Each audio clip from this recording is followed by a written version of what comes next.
मूंखे अॼु कुझु ज़रूरी कम करणा आहिनि।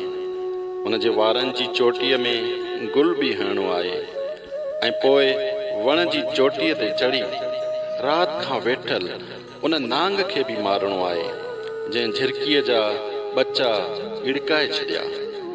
उन बाद साम्हूं जबल जी चोटीअ ते चढ़ी पखियुनि लाइ अन्न ऐं पाणी बि रखी अचिणो आहे ऐं हिकु छटी बि रखी अचणी आहे मतां कंहिं गोए पेमा खे कमु अची वञे।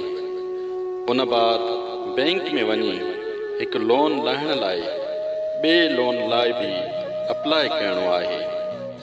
बाद में शहर वञी वक़्त जे हाकिम खे ख़त बि लिखणो आहे ऐं खेसि इल्तिजा करणी आहे त सऊदी अरब जे दौरे करण खां पहिरीं 20-25 सालनि खां बंदि पियल मुंहिंजे ॻोठ जे प्राइमरी स्कूल जो दौरो करे जे दौरे वक़्तु रोई न ॾिनाई त पोइ भली वक़्तु विञाइण जे ॾोह में मूंखे सज़ा ॾिनी वञे। उन बाद कपिड़े जे दुकान में वञी अलाए छो कफ़न जी क़ीमत बि मालूम करणी आहे। उन बाद दोस्तनि सां चांहि जी अयाशी बि करणी आहे।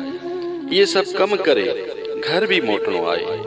ज़ाल जा धड़का बि सहणा आहिनि। पंहिंजे अकेले पुट खे प्यार बि करणो आहे ऐं पोइ अकेले ऊंदाही कमरे में वञी पंहिंजी हिकु अधूरी नज़म में सदाई कारे वॻे में रहंदड़ उन रंगीन नौजवान लाइ बि रोअणो आहे जेको हिकु बेवा सांवरी मोहाणी जी मोहबत में हराइण खां पोइ ठीकु उन ॾींहुं बतीलो काए समुंड में निकिरी पियो हो जंहिं ॾींहुं सामूंडी तूफ़ान अचणो हो।